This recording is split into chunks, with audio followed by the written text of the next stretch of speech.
International Political System and Africa 2. Study Session 1. International Organizations 1. Introduction.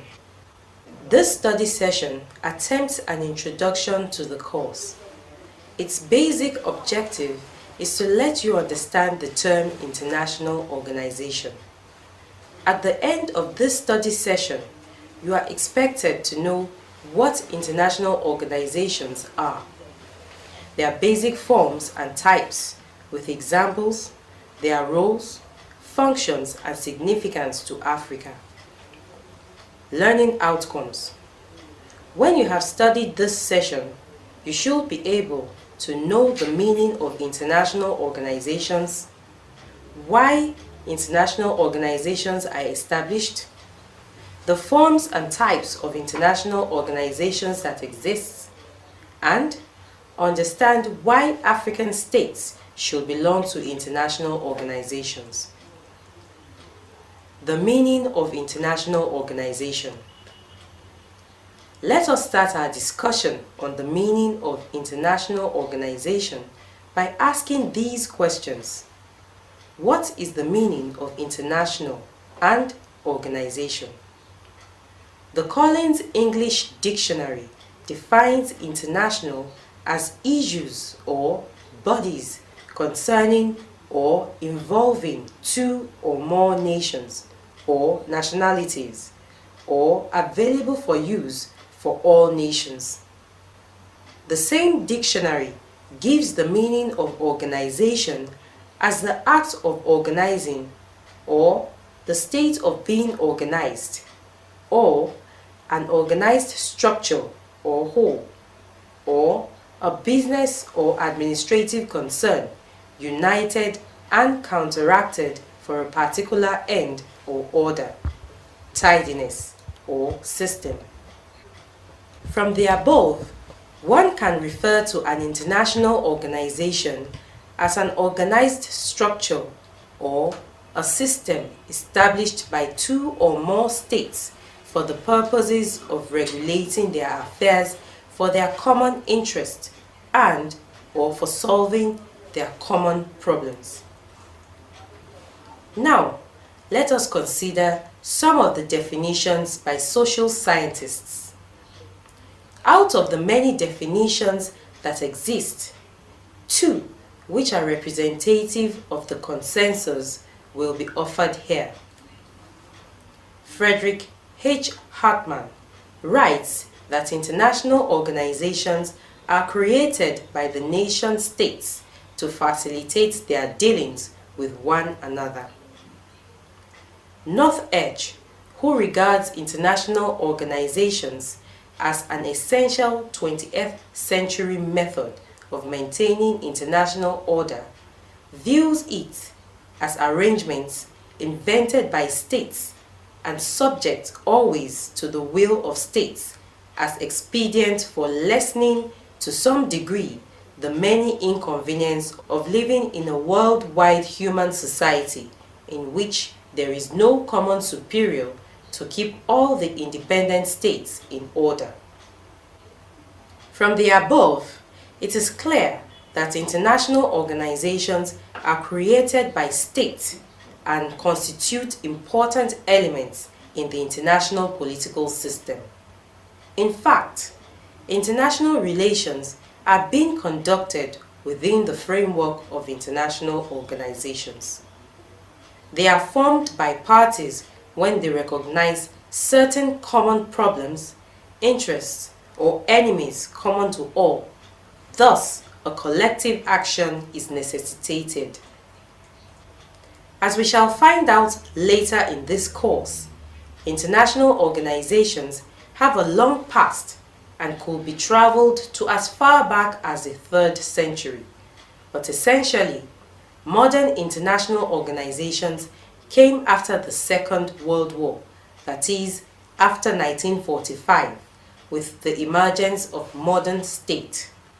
So, as Tunde Adeniran noted, international organizations as they exist today developed from the traditional international organization which grew out of experiments or products of past centuries.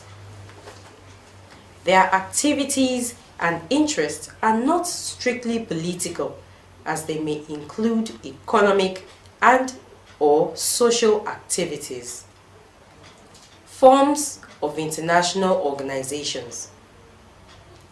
International organizations have developed in three main ways.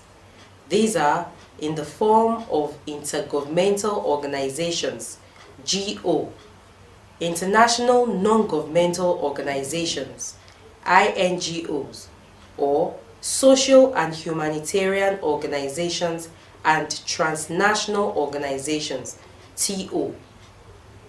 These forms, particularly the first two, have similar features. Before we discuss the various features in general, it is important to point out some of the differences. Unlike in the case of IGO, which is made up of AU, UN, Organization of American States, OAS, the members of INGOs like Amnesty International, International Committee of the Red Cross, ICRC, etc., might be individual citizens and/or states. Also, their formation might not necessarily involve the consent of states or government. One other distinction is that most of the functions of INGOs are not political, but this does not mean that they do not have political interests or that their activities are not politically important.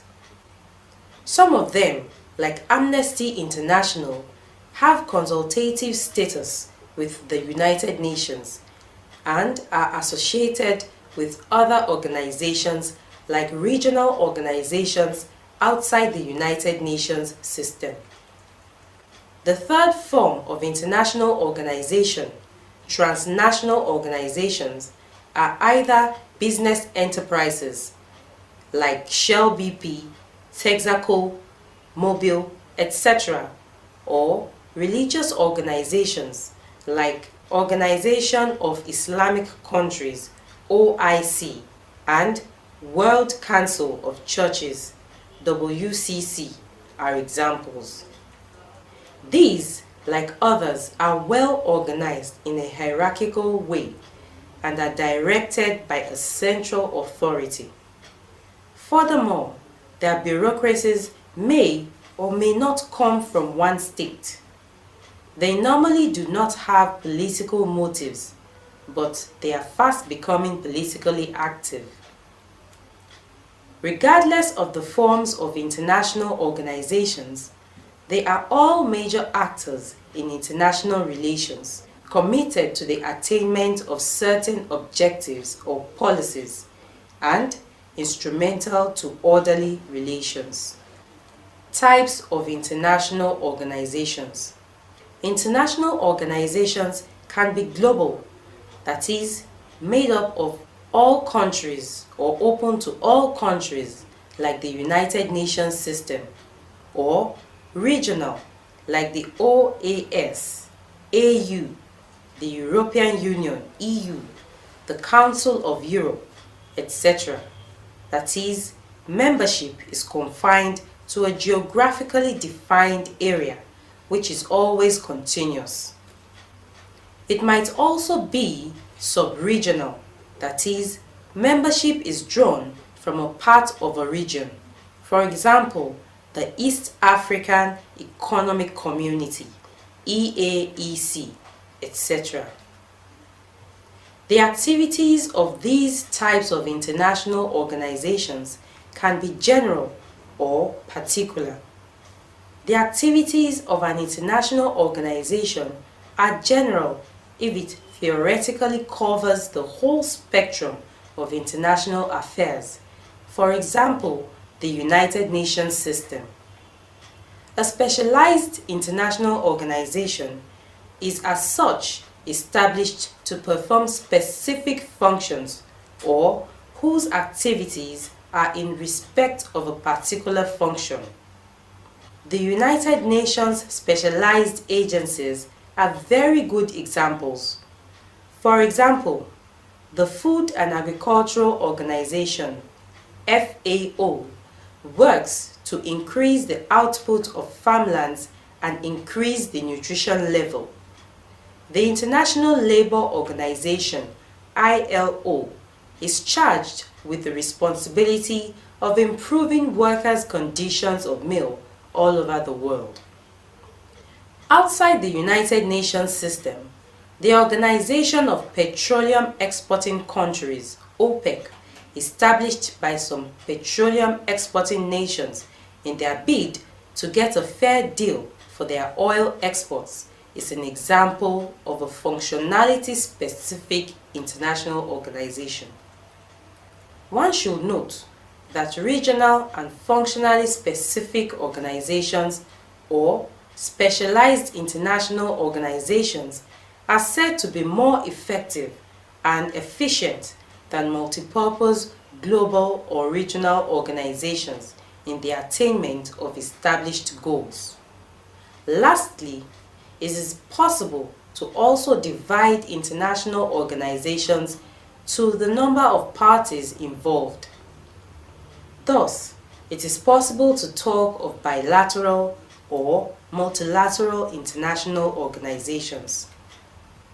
The former involves only two states agreeing or coming together for certain purposes for their mutual interests, while the latter involves more than two state parties. In reality, many existing international organizations are bilateral. Most of them, that is, the international organizations, are multilateral. The multilateral organization can be of any type already discussed above, that is, global or regional, and particular or specific. In-text questions. 1. The Economic Community of West African States is an example of A. INGO, B. IGO, C. GO, D. TO.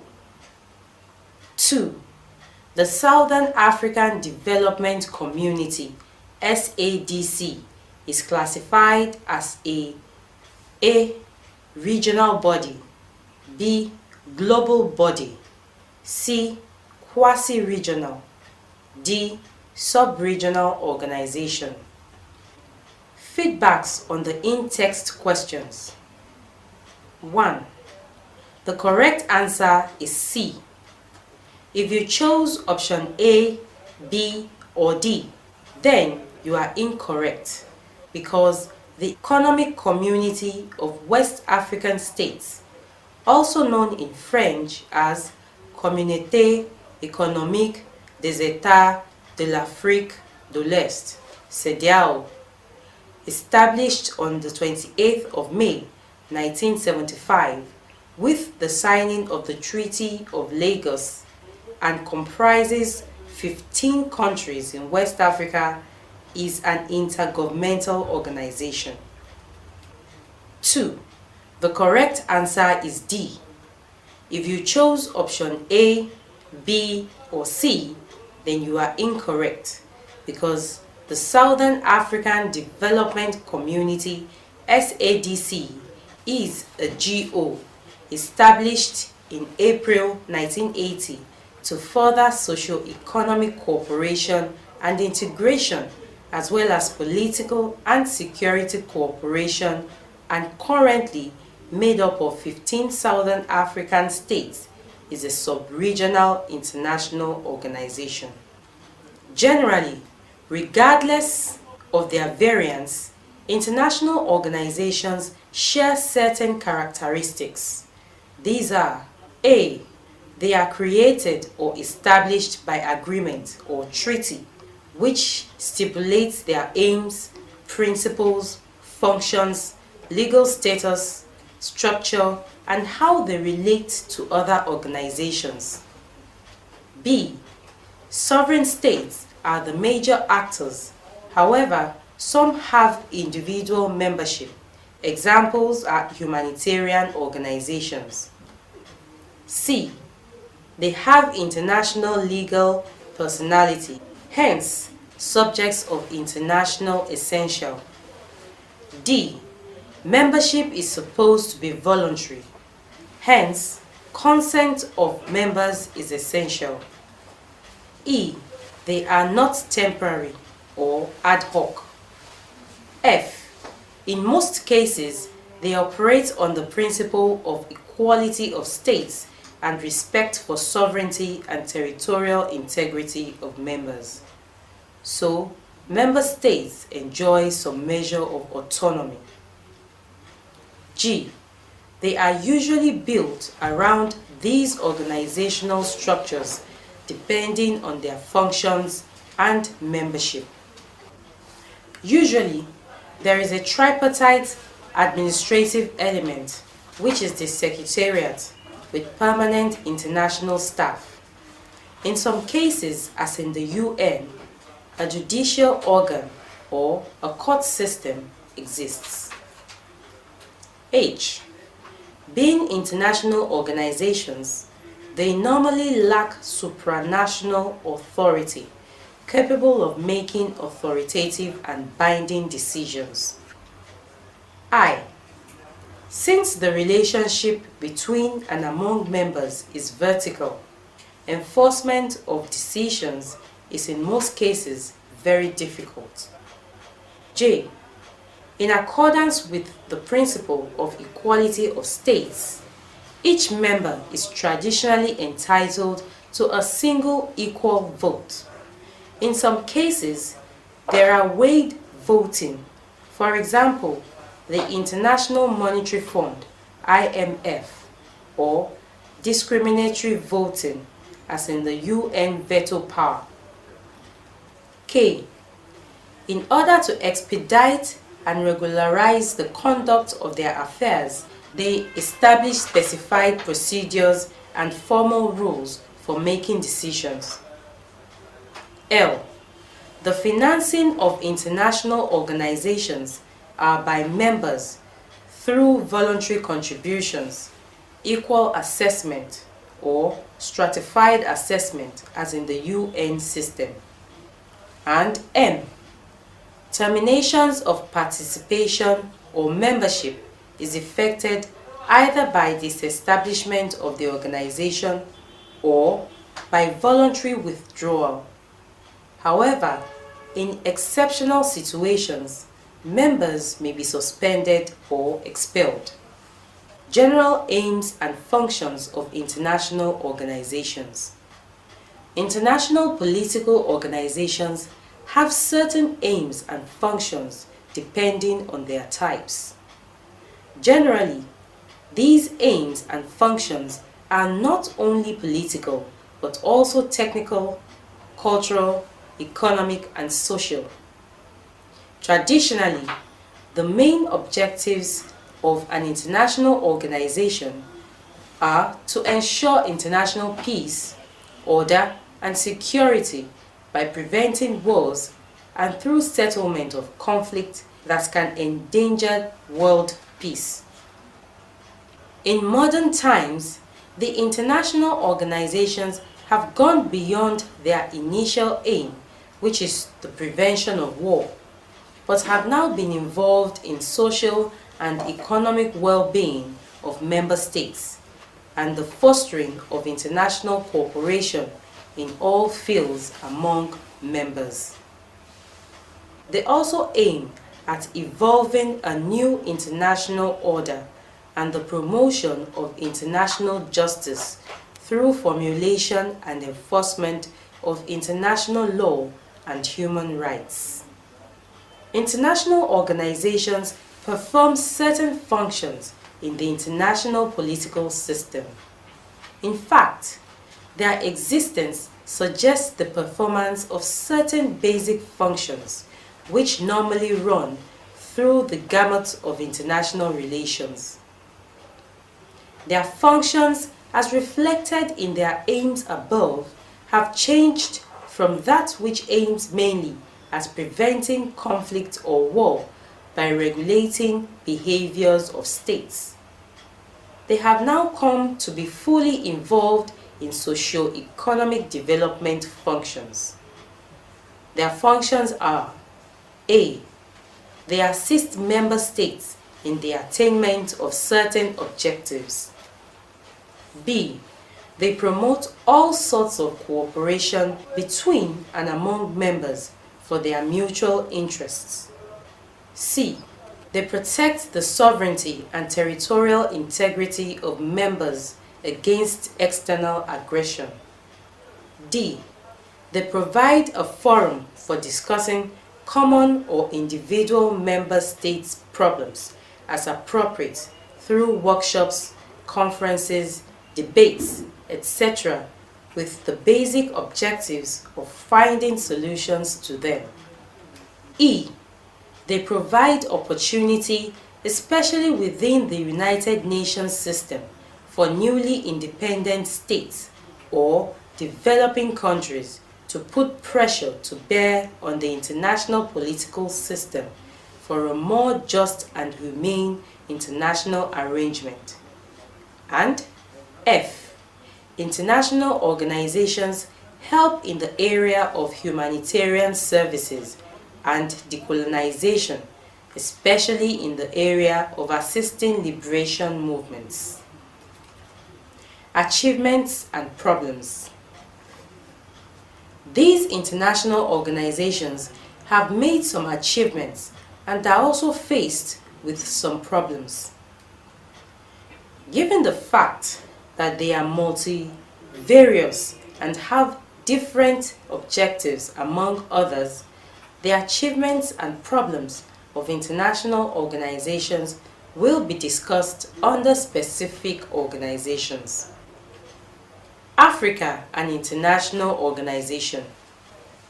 Our discussion so far indicates the various benefits that may accrue to a member of an international organization. These benefits are particularly important to Africa in view of the relative powerlessness of the underdevelopment of the continent. It is in realization of this that African states individually decided to be members of most international organizations existing before their independence, while some are established for the promotion and protection of African states, for example the AU, apart from forming others with other countries as needs be. African states, like other lesser developed countries, stand to gain or have been paying from being members of some of these organizations. For example, they were able, with the cooperation of other non-African states, to put pressure on the international community for certain changes in the existing international order for a new international economic level, international and communication order. Also, Africa has been able to muster some support for decolonization and apartheid movements through international organizations. United Nations veto power, also known as power of veto. This refers to the power wielded by the 5 permanent members of the United Nations Security Council. They are the United States of America, Britain, France, China, and Russia, which enables them to obstruct the adoption of any substantive draft resolution. Study session summary. In this study session, you learned that international organizations are created or established by 2 or more states for the promotion and protection of their common interests. Some international organizations are, however, made up of individuals of mixture of states and individuals. 2. You also learned that international organizations are of 3 forms, namely intergovernmental, non-governmental, and transnational organizations. International organizations can be of different types, namely global, regional, and sub-regional. They might also be for specific or general functions. International organizations have certain common features like being created by contractual agreement and have international legal personality. They also have an international structure made up of a council, assembly, permanent secretariat, and in some cases a court. We also learned that initially they aim at preventing international conflict and war. They now engage in the improvement of states and many economic and social conditions. They have certain achievements and problems which are better discussed under each organization. End of study session 1. Thanks for listening.